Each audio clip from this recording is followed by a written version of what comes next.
Audio Jungle. Audio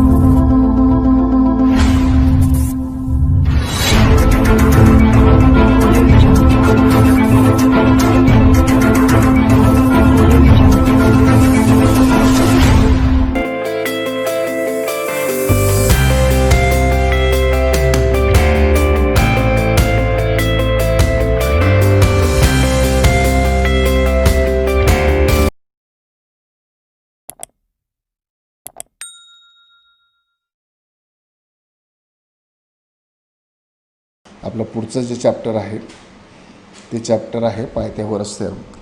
Pythagoras theorem खरं बघायला जर गेलं तर जवळजवळ 6वी-7वीपासून आपण पायथागोरस थेरम वापरतो आहे. आधी मराठीतून समजून घ्या की राईट ट्रायंगलमध्ये किंवा काटकोन त्रिकोणामध्ये कर्णाचा वर्ग हा इतर दोन बाजूंच्या वर्गांचे बेरजे इतका असतो. In right angle triangle the square of the hypotenuse is equal to the sum of squares of remaining two sides. हा पायथागोरस थेरम आपण प्रूव्ह केलेला नाही, तो आता यावर्षी आपण प्रूव्ह करणार आहे. पण त्याच्या आधी आपल्याला पायथागोरियन ट्रिपलेट म्हणजे काय ते बघायचं आहे. त्याच्यानंतर तुम्ही 9वीला 2 पायथागोरस थेरमवर आधारित 2 थेरम आपण प्रूव्ह केलेले आहेत. Theorem of 30 degree, 60 degree, 90 degree triangle and theorem of 45 degree, 45 degree, 90 degree triangle. आता इथंसुद्धा आपल्याला त्याचा वापर करायचा आहे आणि ते दोघं थेरम समजून पण घ्यायचे. तर आपण आता सेकंड चॅप्टरला सुरुवात करूया, पायथागोरस थेरम. तर पायथागोरस थेरममध्ये सुरुवातीला आपण बघूया पायथागोरियन ट्रिपलेट. पायथागोरियन ट्रिपलेट म्हणजे काय? त्रिकूट. Triplet is a group of 3 numbers. त्या ग्रुपला पायथागोरियन ट्रिपलेट केव्हा म्हणायचं तर आपण बघूया त्याची definition. Chapter number 2 Pythagoras theorem. Pythagorean triplet. In a triplet of natural numbers if the square of the largest number is equal to the sum of the squares of remaining 2 numbers then the triplet is called Pythagorean triplet. 3 संख्यांचा गट, 3 नैसर्गिक संख्यांचा, 3 natural नंबर्सचा गट जो असेल त्याच्यात मोठ्या संख्येचा स्क्वेअर हा उरलेल्या 2 संख्यांच्या स्क्वेअरच्या सम इतका असेल, बेरजी इतका असेल, तर त्या 3 संख्यांच्या गटाला म्हणजे त्या त्रिकुटाला आपण पायथागोरसचे त्रिकूट म्हणजेच पायथागोरियन ट्रिपलेट असं म्हणतो. तर त्याची एक्झाम्पल आपण बघूया. एक स्टँडर्ड पायथागोरियन ट्रिपलेट आहे.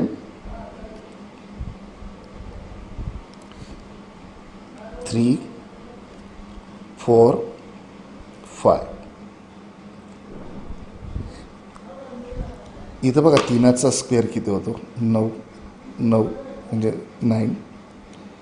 4चा वर्ग होतो 16, 16. या दोघांची सम होते 25.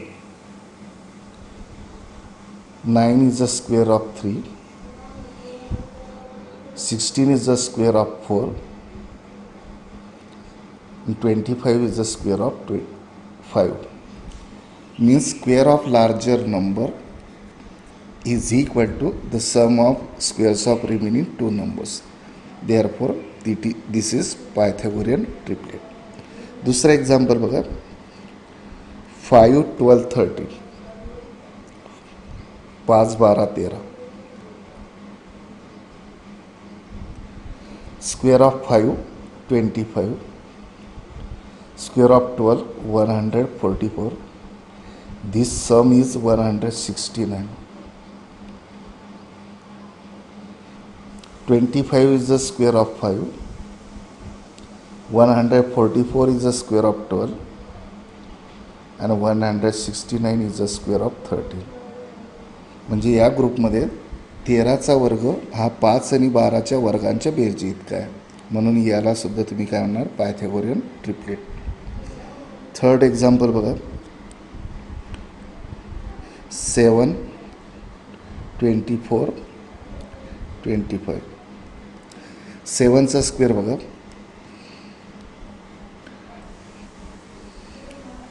7चा स्क्वेअर 49.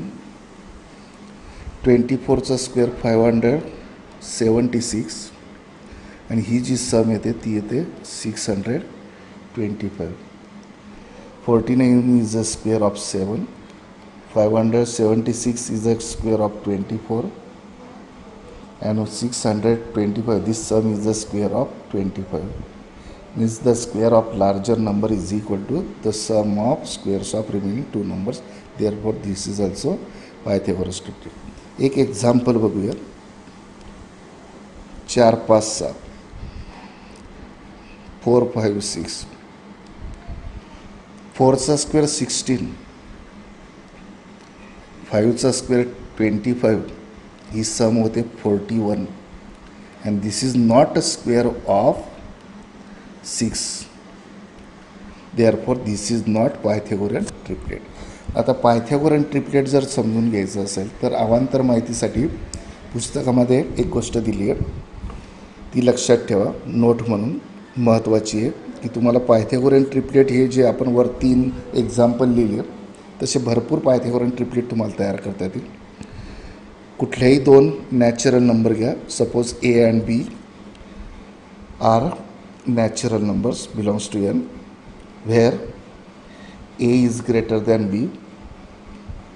ए हा बीपेक्षा मोठा घ्या तर पायथागोरन ट्रिपलेट येईल A square plus B square हा पहिला नंबर, दुसरा number A square minus B square आणि तिसरा number twice A B. This is Pythagorean triplet. आता एक्झाम्पल म्हणून घेऊया आपण. समजा एची व्हॅल्यू आपण 5 घेऊ, बीची व्हॅल्यू 3 घेऊ. ए हा बीपेक्षा मोठा आहे तर पहिला नंबर घेईल आपला A square plus B square means 5 square plus 3 square is equal to 25 plus 9 is equal to 34. दूसरा घेऊ A square minus B square is equal to 5 square minus 3 square 25 minus 6 9 is equal to 16. आणि तिसरा number घेऊ आपण twice A B is equal to 2 into 5 into 3 is equal to 30. Therefore 16 34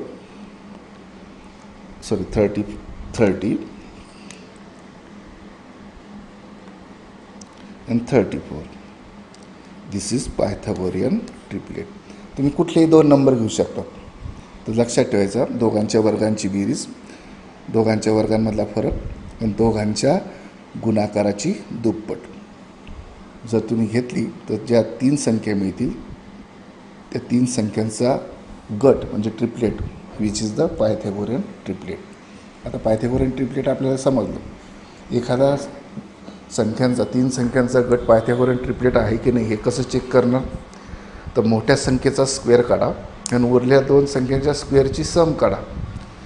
जर मोठ्या संख्येचा square हा उरलेल्या 2 संख्यांच्या स्क्वेअरच्या सम इतका आला तर तो जो ट्रिपलेट आहे ते पायथागोरियन ट्रिपलेट होईल. आणि समजा मोठ्या संख्येचा स्क्वेअर हा उरलेल्या 2 संख्येच्या स्क्वेअरच्या सम इतका आला नाही याचा अर्थ तर ते ट्रिपलेट पायथागोरियन ट्रिपलेट होणार नाही. आता आपण थोडंसं पायथागोरस थेरमचा 30 60 90चा थेरम काय होता तो समजून घेऊ. 30 60 90 म्हणजे काय, ट्रँगलचे जर 3 अँगल, एक 30 डिग्रीचा, एक 60 डिग्रीचा आणि तिसरा अँगल 90 डिग्रीचा असेल तर 30 डिग्री समोरची जी साईड असते ती हायपोटेन्यूजच्या हाफ म्हणजे निम्मे असते आणि 60 डिग्री अँगल समोरची जी साईड असते ती हायपोटेन्यूजच्या √3/2 टाइम्स असते. आणि 45 90चा थेरम काय म्हणतो, 45 दोन अँगल 45चा आणि एक थर्ड अँगल 90चा असेल तर तो आयसोसेलेस राईट अँगल ट्रायंगल तयार होईल. तर त्याच्या परपेंडिक्युलर दोघं साईड या हायपोटेन्यूजच्या 1/√2 टाइम्स असतं. तर आता आपल्याला पायथागोरस थेरम प्रूव्ह करायचं आहे. त्याच्यासाठी आपण 2 महत्त्वाचे थेरम घेणार आहेत कारण ते 2 थेरम झाल्यानंतर आपण पायथागोरस थेरमकडे जाऊया. पहिला थेरम आहे आपला theorem of similarity in right angle triangle. Statement बघा त्याचं, प्रिन्सिपल बघा.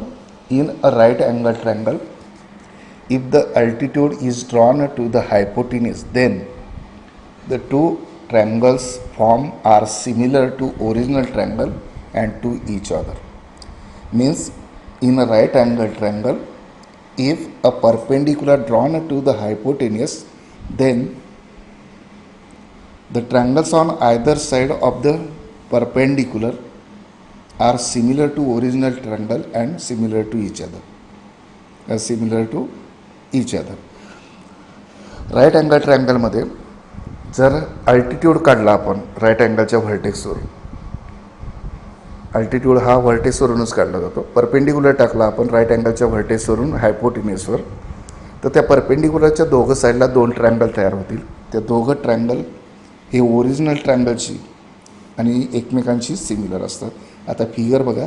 ट्रँगल ए बी सी आपण घेतला आहे. In triangle A B C, segment B D is perpendicular to hypotenuse A C.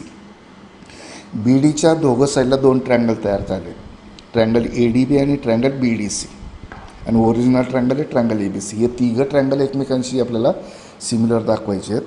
तर हे कसं प्रूव्ह करणार, लक्ष द्या. काय काय दिलं आहे ते गिव्हनमध्ये लिहून घेऊ. फिगरच्या खाली लिहायचं. मी जागेअभावी फिगरच्या बाजूला लिहितो आहे. In triangle A B C,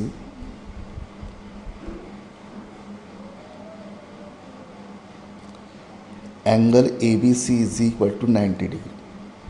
त्याचा अँगल बी 90 डिग्रीचा आपण घेतला आहे, म्हणजे याचा अर्थ तो राईट अँगल ट्रँगल आहे. त्याच्यानंतर व्हर्टेक्स बीवरून हायपोटेनसवर अल्टिट्यूड काढला आहे. Segment B D is perpendicular to hypotenuse A C. Hypotenuse A C. तर काय प्रूव्ह करायचं आहे आपल्याला, त्या परपेंडिक्युलरच्या अल्टिट्यूडच्या दोघं साईडला जे दोन ट्रँगल तयार होतात, ते दोन ट्रँगल ओरिजिनल ट्रँगलशी सिमिलर. आता नावं घेताना मी मुद्दामून स्केलन राईट अँगल ट्रँगल काढला आहे, म्हणजे तुम्हाला नावं वाचताना व्यवस्थित वाचता आहे. आपण एक काम करूया. बी डीच्या डाव्या बाजूला जो ट्रँगल आहे, हा ट्रँगल, त्याच्या हायपोटिनेसकडे न जाता उरलेल्या दोन साईडचा विचार करूया. लहान साईडकडून मोठ्या साईडकडे येऊ, म्हणजे ट्रँगल ए डी बी. तसं या खालचा जो ट्रँगल आहे त्याचाही हायपोटिनेसचा विचार करू नका. लहान साईडकडनं मोठ्या साईडकडे जा, म्हणजे बी डी सी. आणि पूर्ण ट्रँगलचा ए सी हायपोटिनेसकडे जाऊ नका, लहान साईडकडनं मोठ्या साईडकडे जा, म्हणजे ए बी सी. असे जर लक्षात ठेवले तर तुमची 1 to 1 करस्पॉन्डन्स चुकत नाही. तर हे ट्रँगलच्या 3 पेअर आपल्याला सिमिलर दाखवायचे आहेत. पहिली pair triangle A D B हा ओरिजिनल ट्रँगल ए बी सीशी सिमिलर दाखवायचा. दुसरी pair triangle B D C हा सुद्धा ओरिजिनल ट्रँगल ए बी सीशी सिमिलर दाखवायचा आहे. आणि तिसरी पेअर ट्रँगल ए डी बी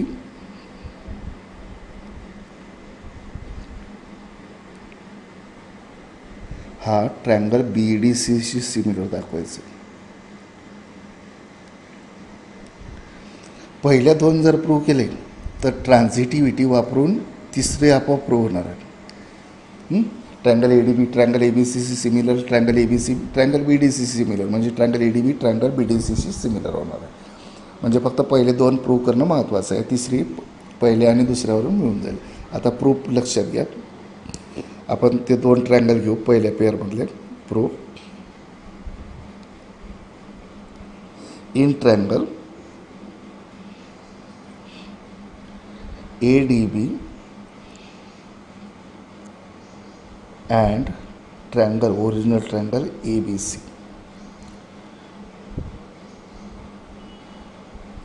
या दोन ट्रँगलमध्ये दोघांचा एक एक अँगल 90चा आहे. ट्रँगल ए डी बीचा बघा हा अँगल 90चा येईल, angle A D B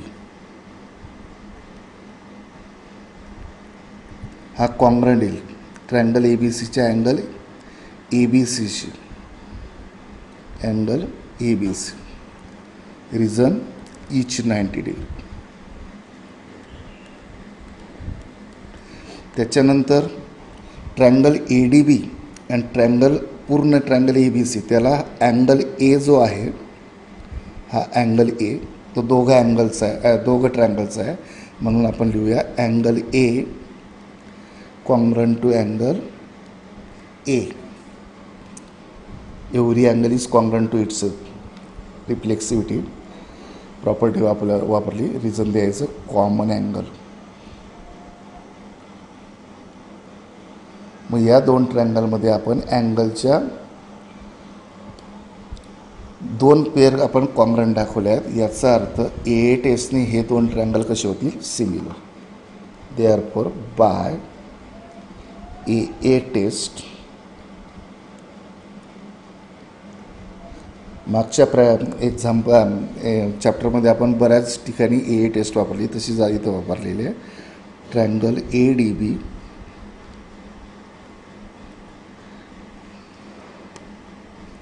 triangle A D B similar to triangle A B C. हे पहिलं प्रूव्ह झालं बघा. याला आपण नंबर 1 देऊन ठेवू. आता दुसरी पेअर घ्या. अल्सो कोणते दोन ट्रँगल 2 प्रूव्हमध्ये बघा. Triangle B D C and triangle A B C.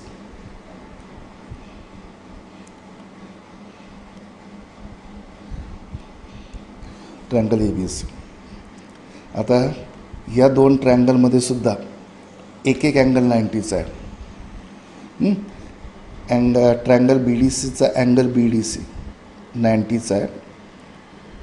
तो कॉन्ग्रंट येईल अँगल ट्रँगल ए बी सीचे अँगल ए बी सीशी. Reason each 90 degree. त्याच्यानंतर ट्रँगल बी डी सी आणि पूर्ण ट्रँगल ए बी सी, त्याला अँगल सी कॉमन येईल, म्हणून इथं लिहिणार आपण angle C congruent to angle C. Reason येईल common angle.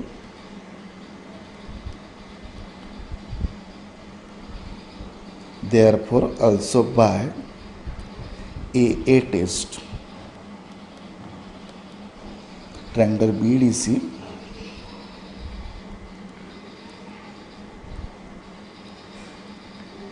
Similar to triangle original triangle A B C. म्हणजे दुसरं प्रूव्ह झालं बघा. 2 प्रूव्हमधलं हे पहिलं प्रूव्ह झालं, दुसरं प्रूव्ह झालं.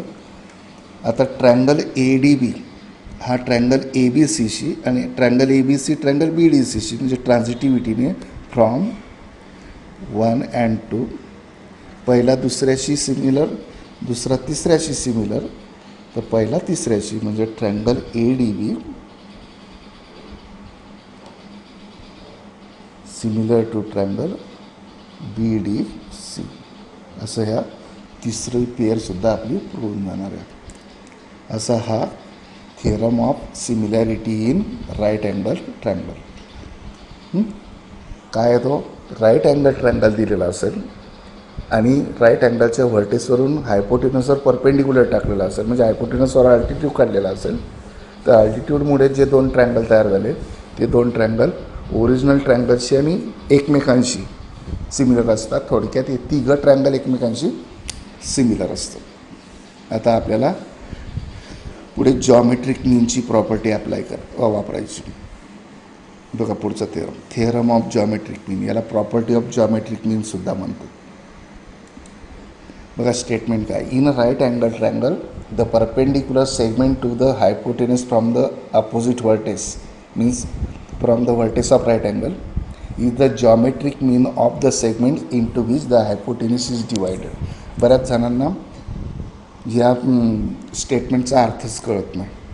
ट्रँगल ए बी सीमध्ये जर हायपोटेनसवर अल्टिट्यूड जर काढला, म्हणजेच राईट अँगलच्या व्हर्टेक्सवरून हायपोटेनसवर जो परपेंडिक्युलर टाकला आहे तो परपेंडिक्युलर सेगमेंट हा जॉमेट्रिक मीन असतो. कोणाचा? तर त्या परपेंडिक्युलर सेगमेंटमुळे हायपोटेनसचे जे दोन सेगमेंट डिवाईड झाले त्यांचा तो परपेंडिक्युलर जॉमेट्रिक मीन असतो. आता ट्रँगल ए बी सीमध्ये बघा, आपण अल्टिट्यूड बी डी काढला आहे. बी डी हा अल्टिट्यूड आहे, म्हणजे परपेंडिक्युलर आहे, तो राईट अँगलच्या व्हर्टेसवरून हायपोटिन्यूसवर टाकलेला. तो बी डी जॉमेट्रिक मीन होणार आहे कोणाचा, तर त्याच्यामुळे हायपोटेन्यूसचे ए सीचे दोन पार्ट कोणते तयार झाले आहेत, ए डी आणि डी सी. तर या दोघांचा बी डी हा काय असतो, जॉमेट्रिक मीन. बी डी हा ए डी आणि डी सीचं जॉमेट्रिक मीन. जॉमेट्रिक मीन हा कन्सेप्ट आपला 9वीला झाला आहे कंटिन्युअर प्रपोर्शनमध्ये. A B C are in continued proportion, therefore B square is equal to A C.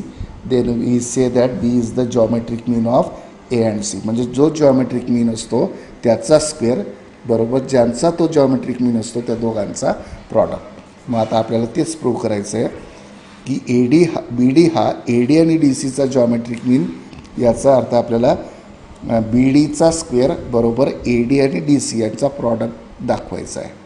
मग आपण कसं दाखवायचं लक्ष द्या. Given triangle A B C right angle triangle दिला आहे. In triangle A B C कुठला अँगल 90चा घेतला आपण, ॲंगल ए बी सी 90चा घेतला आहे. आणि इथं पण अल्टिट्यूड काढला आहे, परपेंडिक्युलर टाकला आहे. Segment B D perpendicular to hypotenuse A C.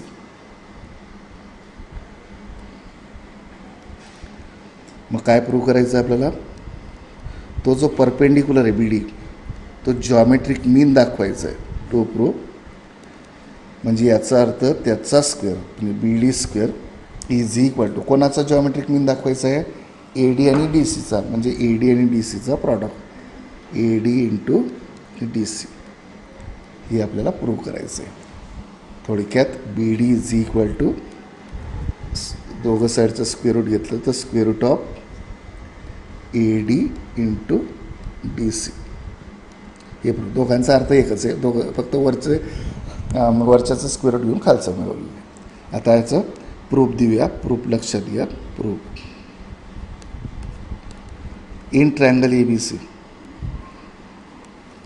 Angle A B C is right angle. That means triangle A B C is right angle triangle and segment BD is perpendicular to hypotenuse AC. मागचा जो theorem होता आपला, तो theorem काय होता, तिथेही given तेच होतं बघा, लक्ष द्या. हे गिवन त्याच्यावरून आपण काय लिहिलं की ते परपेंडिक्युलरच्या आजूबाजूचे दोन ट्रँगल आणि ओरिजिनल ट्रँगल हे तिघं ट्रँगल कसे होतात, एकमेकांशी सिमिलर होतात. आपण ओरिजिनल ट्रँगल सोडून देऊ, त्याच्यातली तिसरी पेअर घेऊ. परपेंडिक्युलरच्या आजूबाजूचे दोन ट्रँगल सिमिलर असतात, म्हणजे तो थेरम आपल्याला या ठिकाणी वापरायचा आहे. म्हणून इथं आपण लिहिणार therefore by theorem of similarity in right angle triangle. मागचं theorem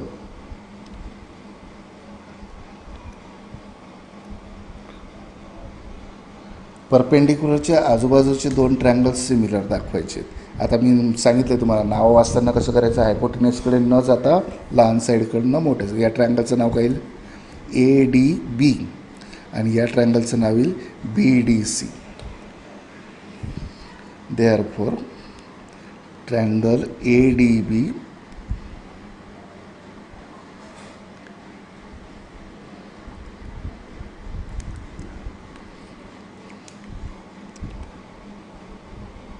similar to triangle B D C.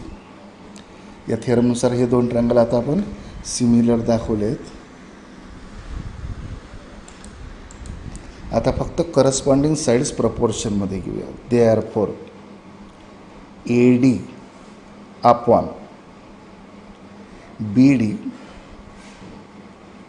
Is equal to D B upon D C, A D upon B D, D B upon D C. Therefore, the reason देणार corresponding sides of similar triangle C S S T. आता cross multiplication क्या, B D into D B is equal to A D into D C.